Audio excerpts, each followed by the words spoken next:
Why, hello, everyone. Welcome to Joleen's Happy Time Craftcast. I am so excited to see you today because I've been looking forward to this particular episode for a very long time because my retreat season is over. Thanksgiving has been delivered, and I just feel amazing. I feel like it was a really great run, and I have so many of you to thank for that. So thank you so much for either supporting Big Raven Farm, watching our podcast, buying our products, all the things that you do. Thank you. I really, really, really appreciate it. So as far as my, happy time happenings go and like what's new and exciting, we are ready with our 2026 calendar. And so I think almost everything that is going to be on there is, except for one little nugget still waiting back in the wings. And our yoga and tarot retreat, friends, it was so amazing. I mean, I love all of our events and all of our weekends, but this combination of yoga and tarot and art, it was incredible. There were 16 of us, and it was just a really lovely way to end the retreat season. So tarot in 2026 is the only thing that's missing. And we're going to talk tomorrow about getting that date organized and hopefully coordinated. So that's the only one that's missing. But back in the rotation, we've got 2 cooking retreats, several pick your projects, a couple of art journaling, 2 of my eco printing and cyanotype, 1 yoga retreat done by me, and then lots of other, and our grief retreat, of course. So lots of fun things to choose from. And they do kind of go fast because there's only 14 spots to pick from. So without being too pushy and too salesy, those are just the facts. There's only 14 spots and they do sell out. So if you're thinking about coming to Big Raven Farm in 2026, I'll make sure to link the sales page to all of our retreats in the show notes, and you can at least start thinking about it. We also, kind of fun, have gift certificates. So you can get a gift certificate for a retreat, and then you can apply it to whichever one there's room for. So if you are like, I don't know what my family needs to get me for Christmas, I have an idea and I have a solution for that. So I'll be sure to link all of that in the show notes in case you would love to come and take a visit here at Big Raven Farm, which we of course would love. Okay, so enough about that. Let me then go ahead and bring us to our crafty chatter, and our crafty chatter guests today actually have a lot in common with Darren and I, a team who make their living as full-time artists. Beau and Kara Lasiewicz are my guests today, and I'm excited that they are able to join us because from pottery and painting to woodworking and photography, these 2 makers are constantly creating, just like Darren and I. So they love to experiment and inspire others. They teach classes. They are located in between the Twin Cities and Green Bay, Wisconsin. And so things happen live, and you're also able to, we'll ask them more about it. But I'm very excited to welcome them to the Happy Time Craftcast. Here they are, Beau and Kara. Thank you so much for being here. Hello, thanks for having us. Oh, absolutely. My absolute pleasure. So it's kind of an interesting life you lead, right? Full-time artists and makers. When you meet a new friend on the street, how do you describe it? Like, what do you say? Oh, we kind of do everything. Yeah. We have, my passion is woodworking, and I would say Kara's passion is painting. And we have other interests such as the photography and pottery part, because it switches our brain to a different location when we need to. Right.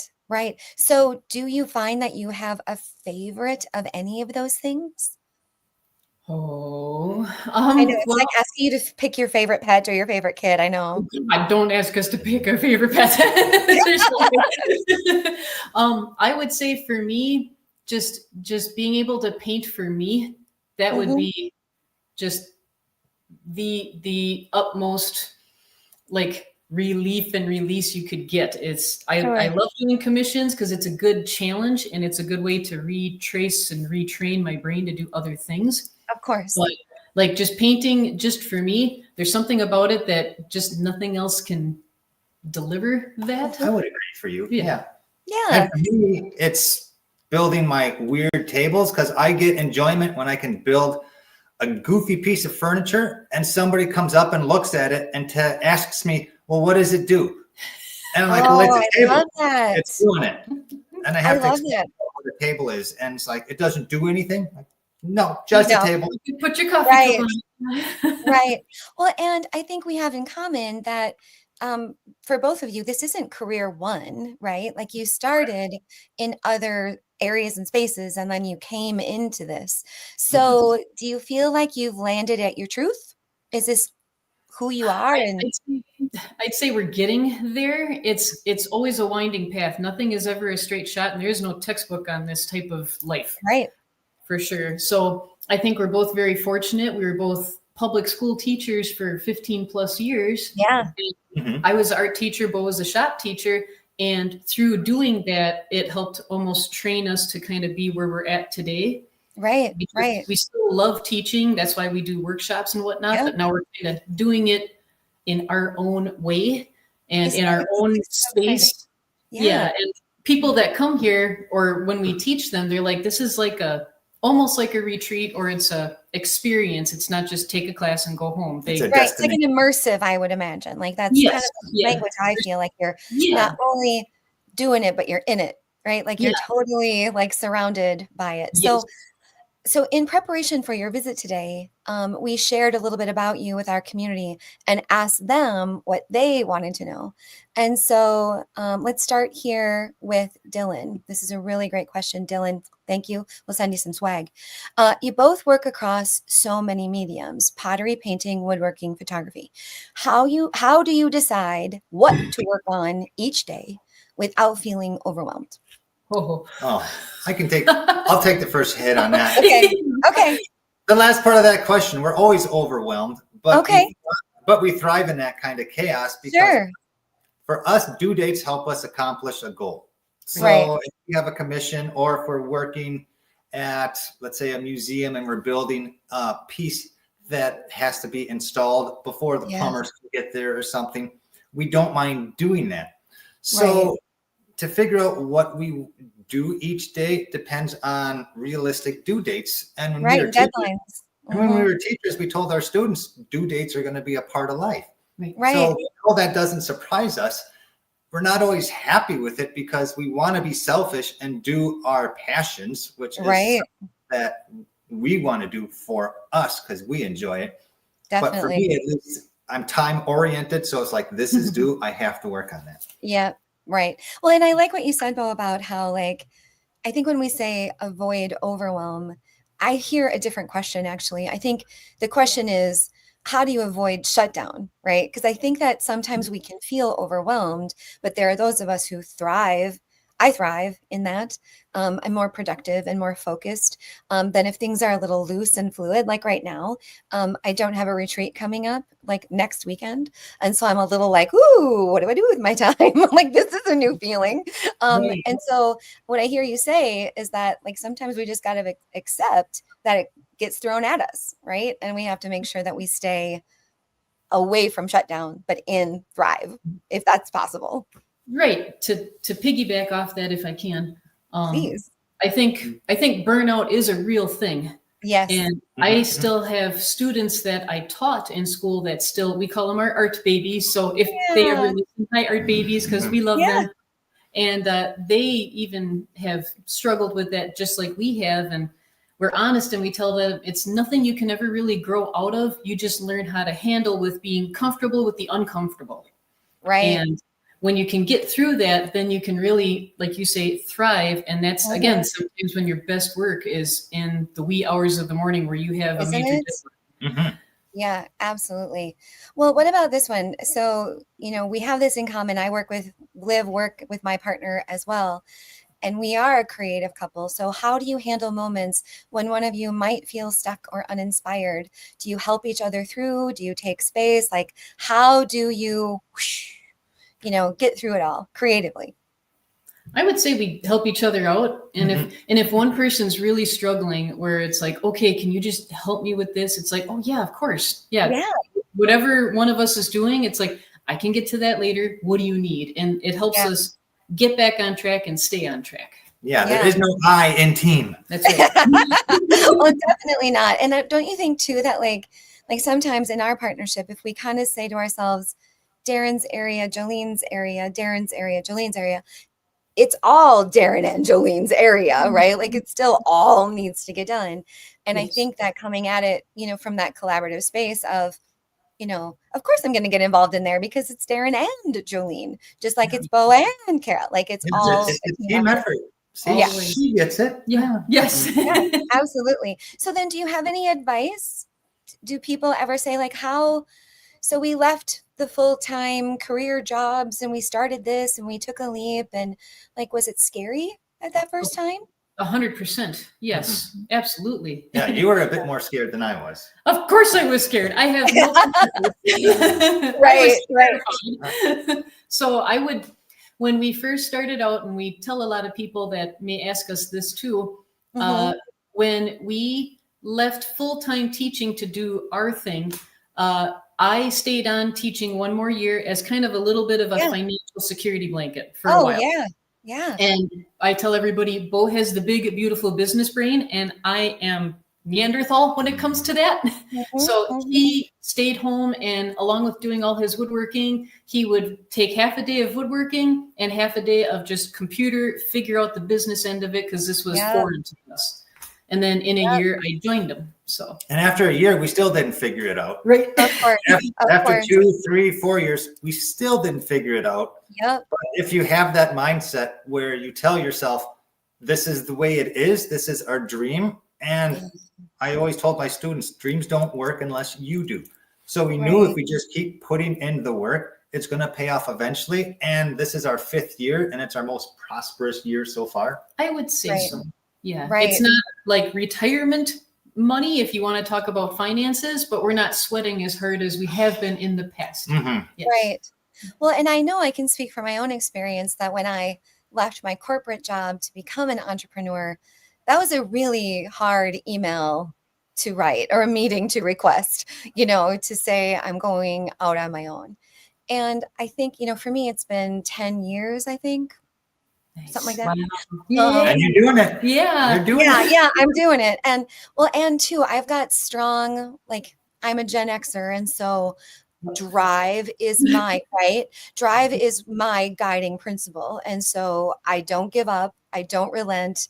I am relentless in that drive. And look at me, I even make a fist, I'm going to get it. I'm going to get it. Yes. But I think that after the fear subsides, and I think that as an entrepreneur, I am not employable anymore. I've been the boss for too long, and Yep. and I've been on my own, and just the idea of going back to meetings and slowing down in conversation, whereas I'm time is money. Let's go. I think that I've landed in my path, and my proudest moment in my entire life was that we were able to build our business so that we could, just as you did, we popped Darren from his corporate job so that the two of us could do this together. And that was incredible. So what you guys did was incredible. And I think too, 5 years, 10 years, it's the stick-to-itiveness that I think that's where entrepreneurship kind of falls flat, because there's a lot of that bro culture. Sorry if there are anyone I'm offending, but it's it's a quick win. It's fast. It's a hustle.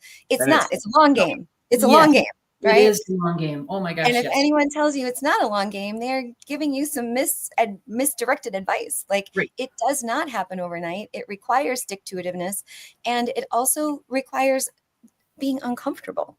Yes. Thoughts? Yes, all the time. Yeah. And again, being comfortable with the uncomfortable. Yes. Yeah. Yes. There's a book I recommend to anybody. It's called Art and Fear. Oh yeah. And it's the go-to book if you're just having one of those days. It's the magic 8 ball for artists. It kind of is. I love that. It's an easy read. You don't have to read it cover to cover. but you could just pop it open anywhere and it's like, oh my gosh, did I shake the magic 8 ball? And that's what I'm feeling today. And I rolled a D20. I love it. Page I landed on. Yeah. Thank you. That is going to be my next book to review. I love, love, love this idea. Yes. So, okay. So with this conversation that we've had, so we got some friends with questions like this. Do you ever disagree creatively?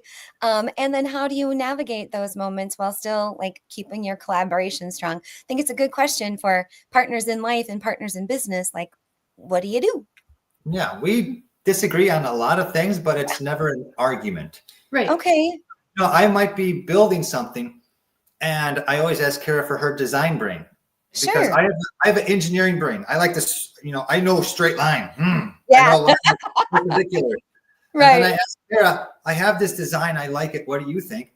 And she'll completely change it. And I either fall in love with it or I argue with her a little bit saying, I can't build this. It's impossible. And then through that dialogue we have, I find a happy medium saying, I like my design, but I like your impossibility. Right. To it, and then we find ways to make that happen. So our disagreements are good because that adds to our creativity because her brain is a lot different than my brain. Well, exactly. We say Beau is a waffle and I'm spaghetti, meaning he's very rigid and compartmentalized and I'm all over the place. I love that. And I totally understand that metaphor too. Like the spaghetti can slide through stuff and the waffle is a grid. Like you can't get through the waffle. I love it. I can't go to the next part of the waffle until I accomplish that square. Sure. There's still maple syrup in it. I got to eat it before I get over there. And there is no box in my world, so I color outside everywhere. Yeah. So between the both of us, we make one decent human. That's right. So if you are interested and like, as a really good previous episode of mine, my husband was my guest because the conversation was, what is it like living with someone like me? Because his theory is chaos Muppet. Do you know about this? There are chaos Muppets and order Muppets. And I am a chaos Muppet and he is an order Muppet. And chaos and order, waffles and spaghetti make such good teams because of the blind spots and the strengths and all of that. So you'll have to go back and listen to that episode on Muppet theory. That's awesome. I love that analogy. Your 80s are showing. I know, right? Yes. I'm so good at being a Gen Xer. Like I'm so good at it. So we're both Scorpios. We're not supposed to be together and we're making it work. Yeah. Oh, I know, right? I know. So tell our listeners what you've got coming up. Like, what do they need to know to find you, to be inspired, to take your classes? Like, how do we get our people to you? Well, the museum that we have been a part of for the last 10 years, we're building an event space up there. And it's been 2 years in the making. And come January, we're going to start offering some classes there. We don't know what kind of classes. We have to talk with the other people that are on the education board with us. Sure. But since we have so many mediums, we can teach a variety of different things that other places in the Wausau area would not know how to teach. Sure. Right. Oh, and then along with the workshops we have at home for teaching, I guess this piggybacks off of our YouTube and our Patreon. We're hoping not only on Patreon, but we're going to hopefully start a Discord where we will offer classes and how-tos on there for any patrons that are interested in learning how to do this or learning how to do that. Or like you were saying, what tools and what techniques do you need to create this? Right. So that's our hope for another long-term goal in the bird's nest of everything we'd like to do. Yeah, because when you have 4 college degrees between the two of you, right, 30 years of teaching experience, you still want to teach, and we still want to build communities like we did when we were high school teachers. It's just we can do it online, and it's a lot easier because we do live 8 miles north of the middle of nowhere. So that's a good avenue for people who want to learn, try stuff out at home. They just need a resident expert to help guide them through it. Sure. Absolutely. So the very best place for people to find you then would be the central hub, which is your website. And then that will take them to all of the other cool offerings and things you've got going on. Right. Agreed. Right? Because we do Okay. have YouTube, we do have Patreon, we do have all the socials like TikTok, Facebook, Instagram, but you can find it all starting at the website if they need like a starting point. And everything is named just Beau and Kara Studios. Yep. Okay. Love it. Keep it We actually found you on TikTok because that's where like my largest following is, and that's where I tend to hang out the most. And so it's working over there. That's where I found you. Thank you. You're welcome. You're welcome. And now you know when Joleen Emery is like, that's me. That's who's been like the thumbs up and whatnot. So we'll take them to your website. So from there, then, what I guess I'm really curious about, what's on your work table right now? What you making? Oh man. Oh, well, for me, out in the barn, I have one table that's like 6 feet by 4 foot, and I call it my table of broken dreams. It's all of my projects I started but never finished. Oh, so that's what I want to do, is to clear that off so it makes room in my brain compartment so I can start in your waffle. Yeah. In your waffle. So I can start my other projects I'm passionate about. It's Okay. just being an adult gets in the way sometimes. I would And agree. what are some of those projects, Beau? Like what are you making? I have tables that I started, so I have a top. But I Okay. wasn't inspired enough to make a base because Okay. I like to incorporate metal and wood into everything. But Yes. it's complicated. So sometimes I just have to put it in my walkway. So I have to physically walk around it every day. And it works because I made a hallway table from a piano harp. And by the time I'm done, it weighs about 250 pounds. But I didn't know how to make a table from a piano harp. So I put it in front of my table saw. So for a year, I walked around it. It was in the way. And it eventually talked to me and told me what it wanted. And I went from there. Oh, I love that. I love And it. That it had a her- message. That's awesome. Like, Kara, what here's about what- you? What's on your work table? Oh, what were you going to say? They're right behind you, essentially. Yeah, there's a bunch of paintings that I've partially started, haven't finished. There's one really large one that's a passion project that every day I come up here and I want to paint, I just stare at it and I'm like, someday when I get this one done and when I get this one done. Right, It's almost like giving me the stink eye where it's like, you said you were going to, but especially with the holidays coming up, there are some people that, approached us. Can you throw this on the wheel last minute? I'm like, well, I'll give it a good old college try and see if I can get it dry in time. So it's a lot of, I would say for passion projects, it's paintings that I've partially started that I want to complete. And the cool thing is I look at them and I'm like, I might completely paint over this and start it again because it's talking to me differently now. Right. It sounds like you both have a real intuitive nature to what you pick and what you do and how you even interact with your pieces, which I do too. Right now on my work table, I'm very, very, very excited to announce to my world that I finished my tree. So of all of my paper projects, I have a wagon wheel. My wagon wheel is 37 inches in diameter, and it is paper tubes, and they all go in a circle to make it looks like a slice of a wagon wheel. And it took about 40 hours to complete it. This one, my tree, it started as a tomato cage, and I'm pretty sure I'm 50 to 60 hours into this beast. I know it currently looks like Cousin It, back to the 80s, but she is a beauty. So it is all paper tubes. Wow. I don't even know if you're listening, if you can kind of get like the girth of this girl. She's a big girl, and I'm very, very proud of her. And I That's don't not know. an area. I know, right? I How don't know heavy? if I'll be able to take it down. I think it's like I don't ever really do seasonal things because I fall in love with them and I don't want to put them away. So I have a feeling that this will be in our home somewhere as its own thing. Sculpture. Yes. Yes, yes.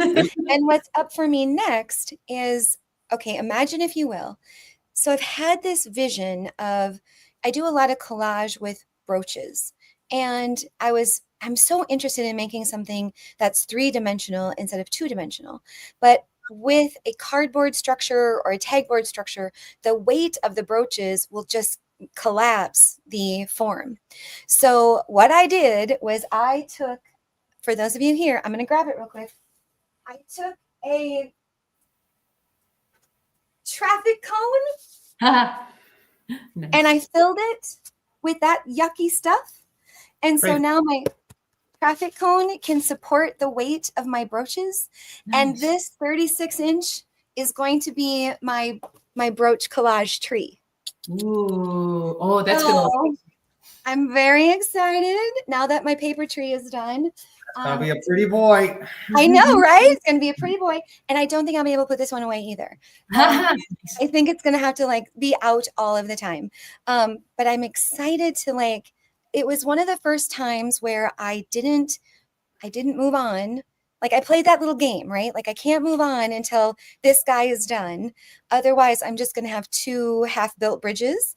But I don't usually work that way. I kind of like dabble and move from this one to that one. Yes, multiple Right? pieces. Which it sounds like you might do that as well. Yes, right. I know. Unless it's a commission, and then it's like, nope, I can't treat myself to my work unless this gets done first. But Yes, that's the exception. yes, absolutely.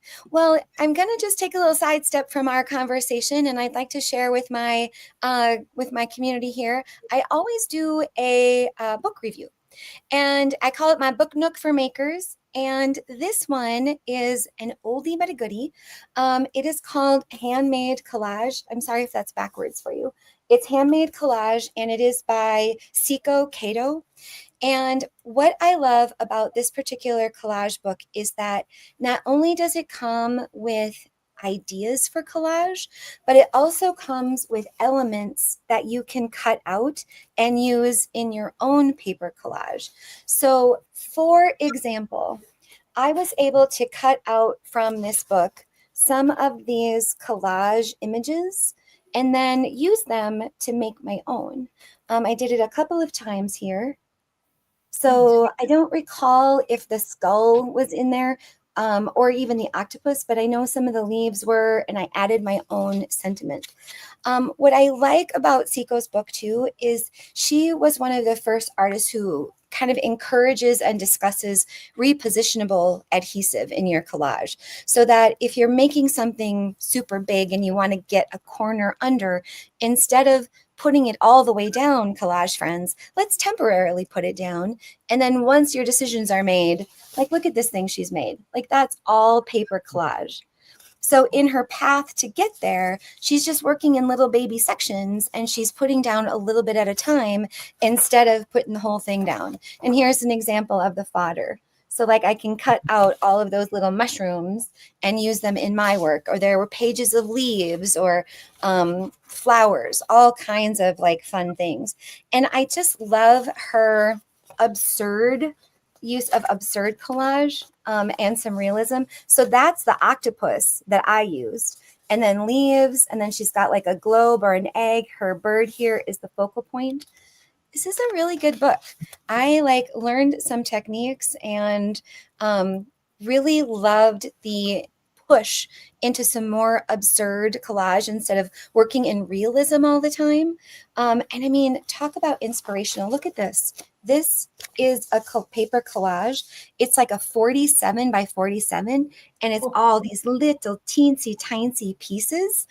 I love that. I love that so much. It makes me want to like do my own. I haven't done it, but like highly recommend. So like on the Joleen scale of awesome books, Handmade Collage by Seiko Kato, 10 out of 10. I love it. You'll love it. So give that one a look, or let folks know it's on your Christmas list. Like I said, it's an oldie but a goodie.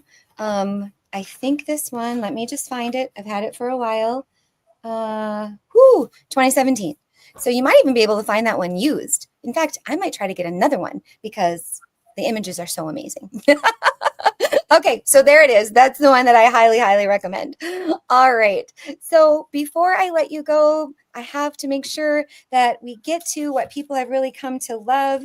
And that is our Happy 10. It's our list of questions. And you can give one-word answers. You can elaborate. It is completely up to you. Hopefully the questions aren't too hard.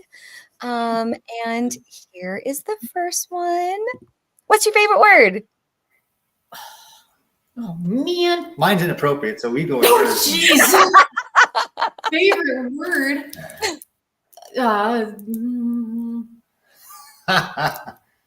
Oh my God. Oh, you got her on this one. I know, right? I was hoping they There's weren't so too, many, and then there's so many languages. and it could be situational or environmental.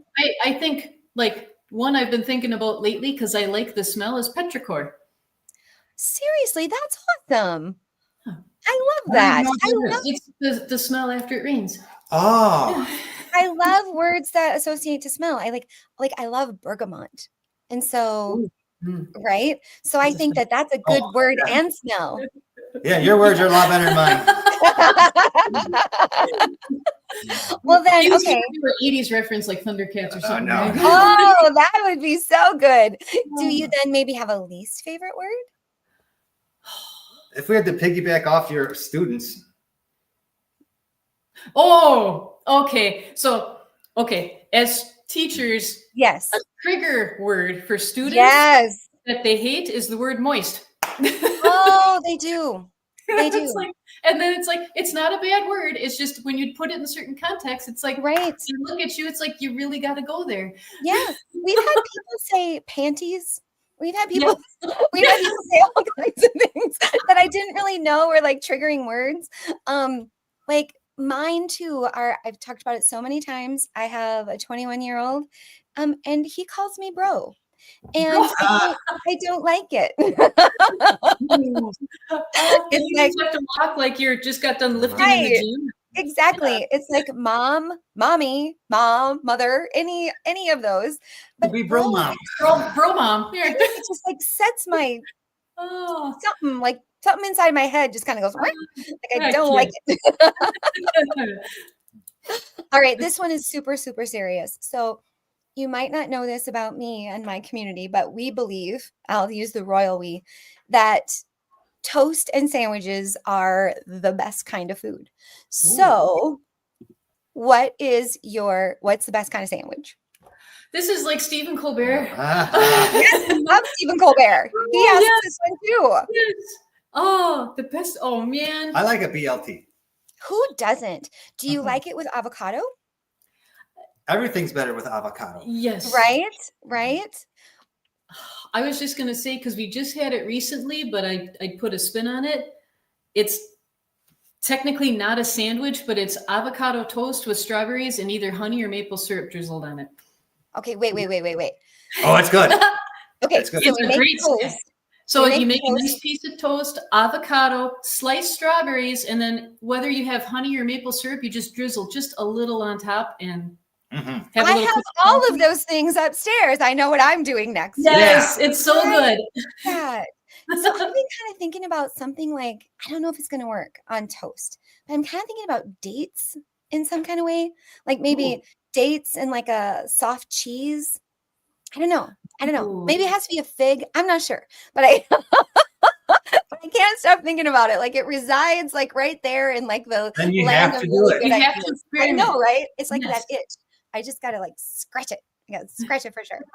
All right. Okay. Now a little bit more serious. So we're artists and we get to do artist jobs. Like, what does that mean to you? Like, you're doing it. I have one if you need more time to think. I do because my brain's slow. All right. For me, being an artist means that I get to follow my passion and be able to support myself as I do it. Yeah. How's that feel? It feels very fulfilling. Yeah. But then That's a there good are word. times where it didn't work out and you feel like a complete failure. Yeah. So then you got to reboot yourself to try it all over again. Yeah. Exactly. And that's where you just have to be, for lack of a better term, just be an adult about it. And it's like, think logically, what do you have to do next? Right. Otherwise you drive yourself crazy. Exactly. And we shut down, right? Like overwhelm and stimulation turns to Yes. Your brain is your biggest enemy. It is. Yeah. It is. Sometimes you just have to tell your brain, not today, brain. Right. I love that. I would say, for me, being an artist, I think it's really cool that, yes, it's hard to find your audience in order to sell your work to make a living. Okay. Yeah. But you know that there's someone out there in the world that may not know you exist yet that very well may like what you do. And I think it's really cool that something you made, with your own two hands is something they resonate enough with that they want it in their life. Yeah. And how does that make you feel? I feel great. Like if I do a commission for somebody and this has actually happened, whether it was a commission or just something I wanted to paint, but it was, let's say, one of my students I painted, and then their family saw the painting and they all started crying. It's like, that's the gotcha moment. It's like, oh, that's all I need. I'm like, I did it right. I think I got it. Okay. So I feel it makes me feel successful as an artist when I can get that kind of reaction from somebody based off of what I did, starting with nothing. Oh yeah, I totally get that. I mean, so here on my farm, we have a gift shop. We have a gift shop and it's full of, Big Raven Farm swag. But then it's also got things that I made. And when people pick that, I'm just like, I'm so excited. Because you never know.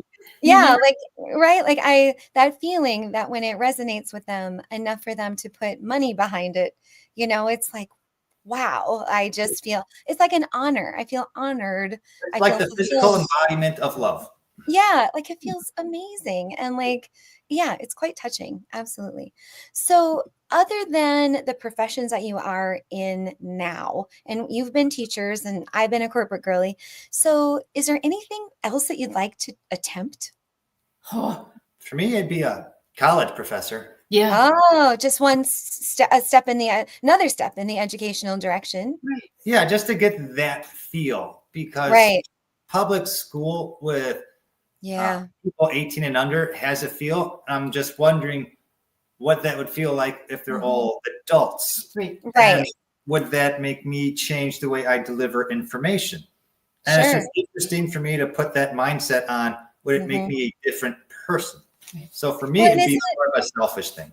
Well, and isn't it interesting to think too about the student that chooses to be there, like our students now, they choose to take our classes and learn from us, versus in a public education system, no choices. This is where you need to be, and this is what you need to learn. So I just wonder what that would be like. I agree with you so much. I mean, I'd like to try that too. That would be fun. Okay. Yeah. What about you? Oh, well, in addition to that, because again, the teacher brain, but I always thought it would be neat to travel the world to see how other people, like how they really live, and then somehow project that, whether it's through video or doing more artwork about it, but being able to see how others in other cultures, how they live day to day, not the touristy stuff, just like I want to get to know people better, and I want to see how they live in other parts of the world. And that's really different from when I first met you 25 years ago. Because I grew up under a rock half the time, it feels like. 25 years ago, her dream job was to be a stuntman. Oh, yes. Okay, so we both have a martial arts background, or we're both third-degree black belts. What? Because we like working out, and I have to work out to keep up with him to lift all of his heavy furniture. That is not a vibe you project, just saying. That's okay. Then we're sneaky, I guess. I don't know. But I love that it's like a secret power, like it's your superpower. I love it. And I'm still a big like Jackie Chan fan. Yeah. And I'm like, if I could ever be on his stunt team. So I guess if I could just do anything and not break my body, I'd still want to be a stunt person on Jackie Chan's like stunt team. Or jumping out of a helicopter through a stained glass window in a church. See, like this is where our commonalities go. Because nope, not jumping out of the plane. I don't even like to zip line with my family. I hate it so much. I keep my eyes closed the whole time. I do not like it. I do not like being scared. I don't like my feet to leave the ground. You never know what you're gonna get. Right, exactly. For me, like the career, like other than like college professor, like I would like to be a welder. I think that would be so great. I talk about it all the time, but I could teach you how. Yeah. But I'm so accident prone that there's no one in my life who is like, yes, that's a good idea. Because I'm a chaos muppet and I'd probably light my hair on fire. So, but I can teach 13-year-olds. I could teach you. Okay. Maybe there is hope for me. Yes. I feel so excited about that. So are there professions where you're like, no, I do not want to try that. That is not a thing that I want to do. Oh, it would be in the corporate world. Yeah. Sitting at a desk, looking at a computer. I would not want to be any kind of administration in a school because Yeah. I would rather be with the students and not behind a desk, again, looking at a computer. Yeah. Like I couldn't do like accounting or, like I couldn't do like waffle things. I can't do waffle things. No, waffle things are boring. I can only do spaghetti things. Like, that's all I can do.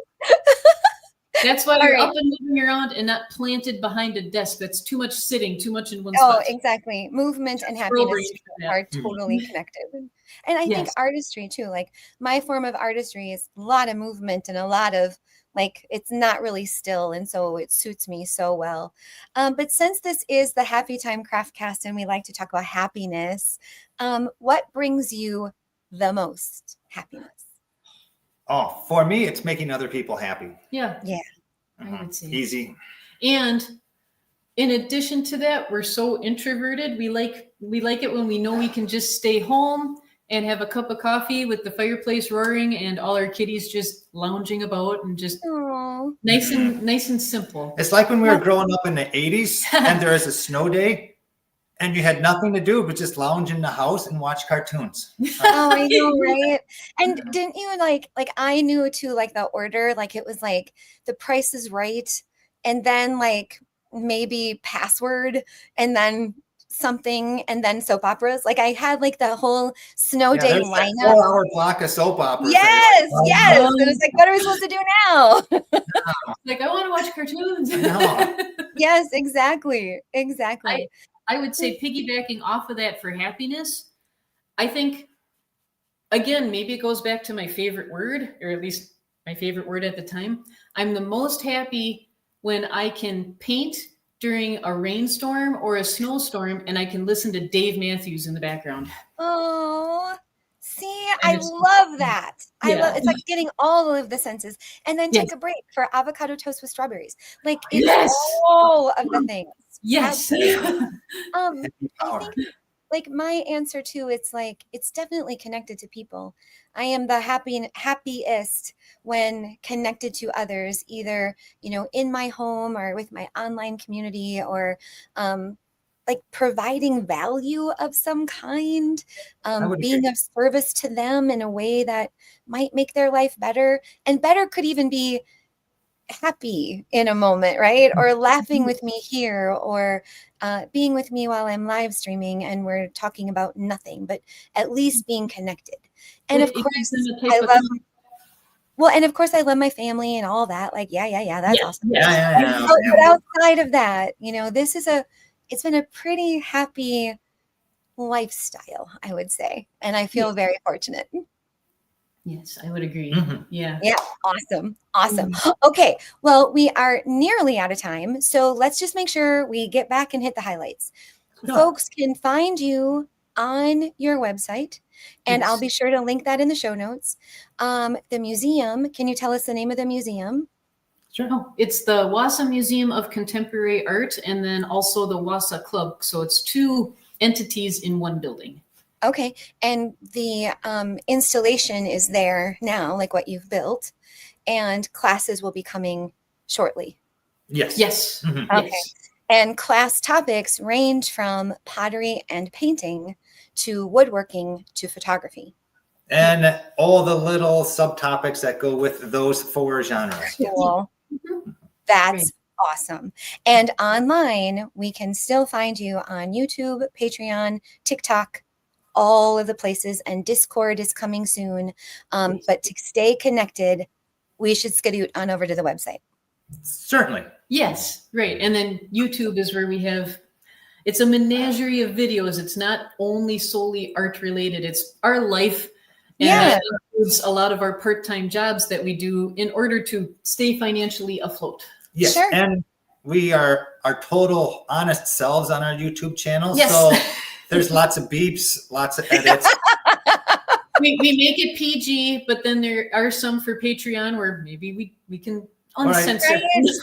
Well, I live stream a lot, or used to. Going to get back to doing it more now that my retreat season is over, and I'm totally myself. And like they come out sometimes, and sometimes too, don't you find it's just the laziness of having to go back and edit them out? Like that, I'm just like, right? Like I censor myself because I don't want to do it later on, but they live inside of me, quite honestly. And sometimes you need that release so that you don't mess up on the next one. Right, exactly. Well, thank you both so much for taking time out to be with us today. I think it's incredible what you're doing, and I love what we have in common, and I love what you're doing that's different. And I will make sure that our folks know how to find you. I will link everything in our show notes. So to make that easy, I'll be sure to say hello the next time I'm on TikTok, so that we can find each other there as well. And for those of you who are friends and followers of the show, Naomi Christensen is going to be with me on December 10th. Naomi grew up in a creative family, and she spent her childhood drawing, performing, sewing, and making art. She has a BFA in art and design with a dance minor, and she's now getting her MFA in painting. And she is going to be here to talk to us about her colorful, playful, and detailed work. And she too is a Minnesota person, and I cannot wait to chat with her about her exhibition coming up and all of the things that are going on in her world. So that is on December 10th here on the Happy Time Craftcast. So thank you all for joining us today. Thank you so much again to my guests, Beau and Kara. And until I see you next time, I sure hope all kinds of things make you all kinds of happy. Have a great day, everybody. Thank you. Bye, thank you. And